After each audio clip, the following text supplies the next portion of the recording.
المشاهدين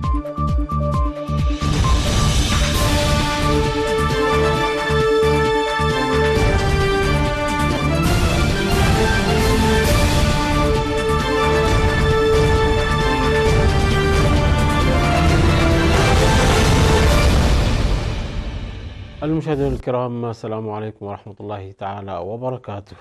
نشرة الأخبار من الفضائية الإريترية، وفيها: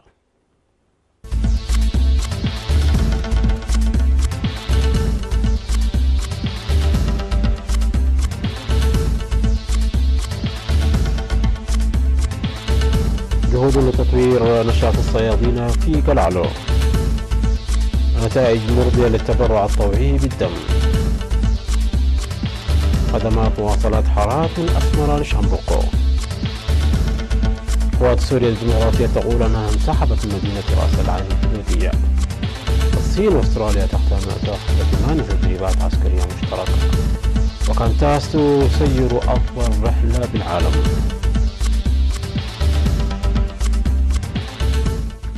أهلا بكم مشاهدينا. ذكرت إدارة إقليم شمال البحر الأحمر أنها تعمل لتطوير نشاط الصيادي الأسماك التقليديين في ضواحي إنجل ومكعليلي وبتة بهدف رفع الإنتاج.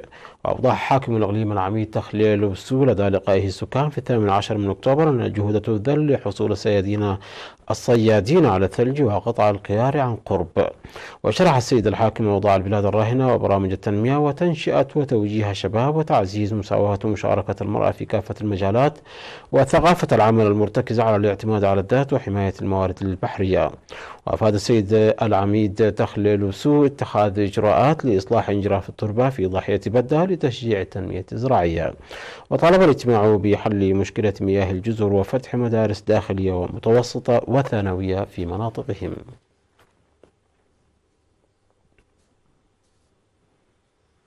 عقد المدير التنفيذي للتعليم العالي والبحوث الدكتور هيلي محصون سيمينارا لطلاب مدرسة ورسائي كالو الثانوية أعضاء الدفعة 33 للخدمة الوطنية في 19 من أكتوبر الجاري.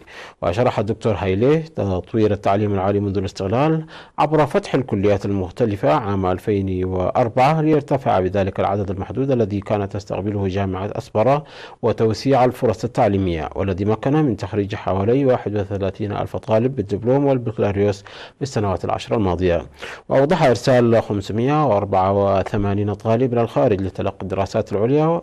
ولتوسيع الفرصة بدأت كلية أسبرة للعلوم الصحية وكلية حمل الموارد الزراعية التعليم للدراسات العليا والقيام باستثمار ضخم لحل النقص في المدرسين والتجهيزات التعليمية. وأشار إلى القيام بإصلاحات هيكلية على جميع الأصعدة منذ عام 2018 لجعل التعليم العالي مميزا ومنافسا.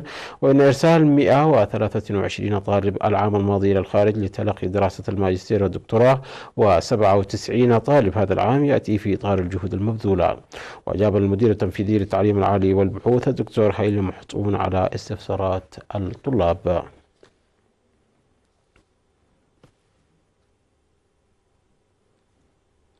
قال مسؤول خدمات التبرع الطوعي بالدم في بنك الدم الوطني سيد محاري أبراهام أن أنشطة التوعية للتبرع الطوعي بالدم تحقق نتائج مرضية.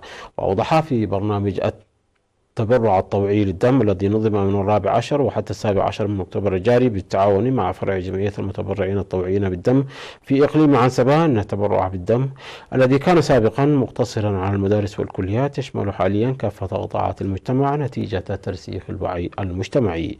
وأشار إلى جمع 300 عبوة دم فقط العام الماضي من كافة الأقاليم، وقد تم هذا العام جمع أكثر من هذا العدد فقط من مدرستين في مدينة كرن وكلية حمل الموارد الزراعية وإدارة مدينة كرن ومكتب الجوازات والجنسية. من جانبه أوضح رئيس جمعية المتبرعين الطوعيين بالدم في إقليم عنسبة السيد النور حمد أن الجمعية عقدت مؤتمرها نهاية شهر مارس الماضي وانطلقت لعمل أوسع.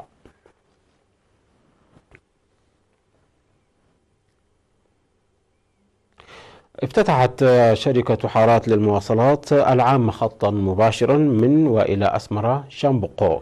وأوضح مسؤول العمليات في الشركة السيد نجوسي جبرت جابير أن فتح الخط الجديد يأتي في إطار جهود الشركة لتوسيع الخدمات وحل مصاعب المواصلات. وسيمر الخط الجديد من أسمرة عبر مندفرة وعرزة إلى شامبوقو. وقال مدير مديرية شامبوقو السيد كحستاي أسرات أن فتح الخط الجديد لشركة حارات يحد من ارتفاع الأسعار أو أسعار تذاكر السفر الناجمة عن قلة الحافلات العاملة في الخط، داعيا السكان للقيام بأنشطة نفير لإصلاح وصيانة الطرق لضمان استمرارية خدمات المواصلات.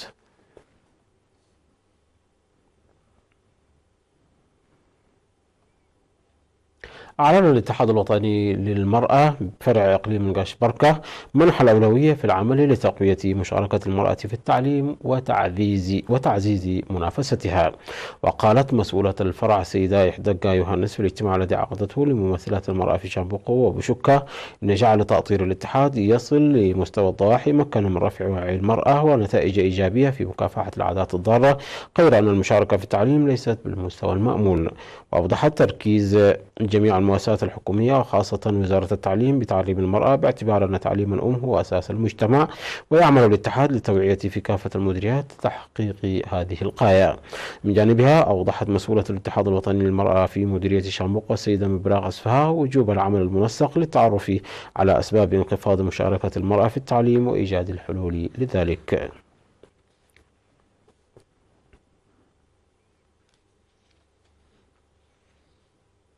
عقد قائد شرطة مديرية ماي عيني الملازم محمد يوسف سمينارا للتوعية بالقانون لسكان قرى حبنات ومنبع عربة وبلدة ماي عيني وعد باري وعد حفات. وأوضح الملازم محمد يوسف دور المجتمع في مكافحة الجريمة والحوادث المرورية وحث المواطنين لمكافحة المخالفات والجرائم التي تحدث في فترات متباينة، داعيا أولياء الأمور لتنشئة أبنائهم بالقيم السمحة، ودعا أيضا إلى التعاون مع الشرطة.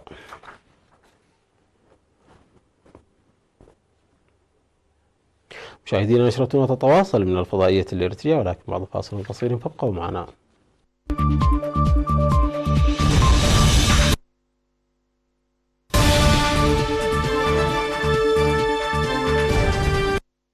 قوات سوريا الديمقراطية التي يقودها الأكراد أنها سحبت كل مقاتليها من مدينة رأس العين الحدودية بموجب اتفاق توسطت فيه الولايات المتحدة الأمريكية، غير أن متحدثا باسم جماعة معارضة تدعمها تركيا قال أن الانسحاب لم يكتمل حتى الآن. وكانت رأس العين إحدى مدينتين سوريتين على الحدود مع تركيا هدفا رئيسيا للهجوم التركي لدفع المقاتلين الأكراد إلى التقهقر حتى تنشئ أنقرة منطقة آمنة بعمق يزيد على 30 كيلومترا داخل سوريا. وأوقفت تركيا هجومها لمدة 5 أيام بموجب اتفاق جرى التوصل إليه بين الرئيس التركي رجب طيب أردوغان ونائب الرئيس الأمريكي مايك بينس. وكان أردوغان قال سابقا أن بلاده ستستأنف هجومها في شمال شرق سوريا إذا لم ينفذ الاتفاق، وتصر تركيا على أن من واجب واشنطن ضمان انسحاب وحدات حماية الشعب الكردية. وقال الرئيس التركي أن أنقرة ستقيم 12 نقطة مراقبة في المنطقة الآمنة التي تريد إقامتها. وقال شاهد في المنطقة أن القوات التركية بدأت بالفعل في إنشاء أول نقطتين.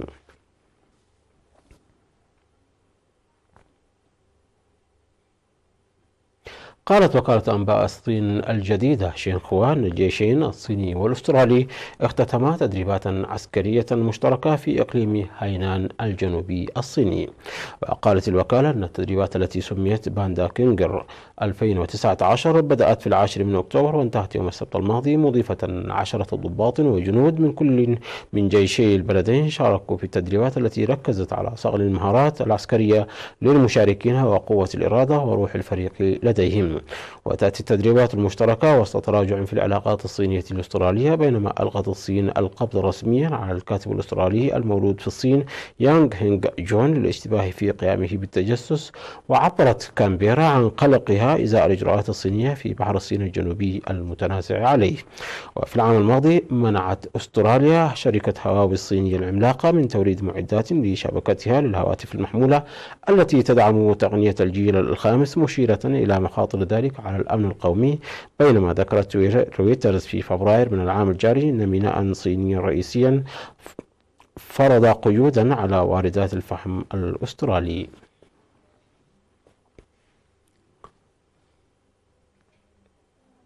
نظمت الخطوط الجوية الأسترالية كانتاس أول رحلة تجارية دون توقف من نيويورك إلى سيدني، وعلى متنها 49 راكبا، بعد أن أجرت عديد الاختبارات لتقييم تأثير رحلات النقل الطويلة جدا على المسافرين في قدرة الطاقم البدنية والذهنية على التحمل. وقد حطت الطائرة الأسترالية وهي من نوع بوينغ 787 في مطار سيدني عند الصباح الباكر من يوم الأحد، بعد أن قطعت الرحلة في 19 ساعة و16 دقيقة، وهي الرحلة الجوية الأطول في العالم على متن طائرات للرحلات التجارية. وعلق الرئيس التنفيذي لخطوط كانتاس الأسترالية ألان جويس على هذا الإنجاز بالقول إن الحدث تاريخي بالنسبة إلى كانتاس وإلى الطيران الأسترالي والعالمي أيضا، إذ أنها المرة الأولى التي تنظم فيها رحلة تجارية دون توقف من نيويورك إلى سيدني.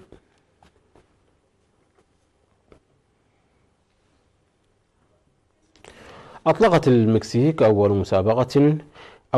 مسابقة ملكة جمال على كرسي متحرك في كواتزكالكوس بولاية فيرا كوروز، في حدث يأمل المنظمون والمتسابقون أن يؤدي إلى زيادة الوعي فيما يتعلق باحتياجات ذوي الاحتياجات الخاصة في البلاد.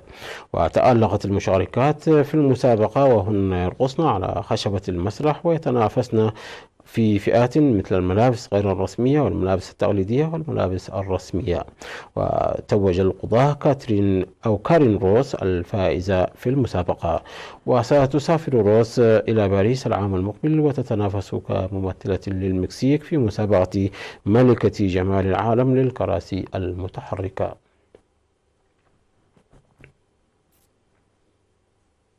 مشاهدينا، انتهت النشرة. شكرا على حسن المتابعة. تحية لكم أينما كنتم. إلى اللقاء.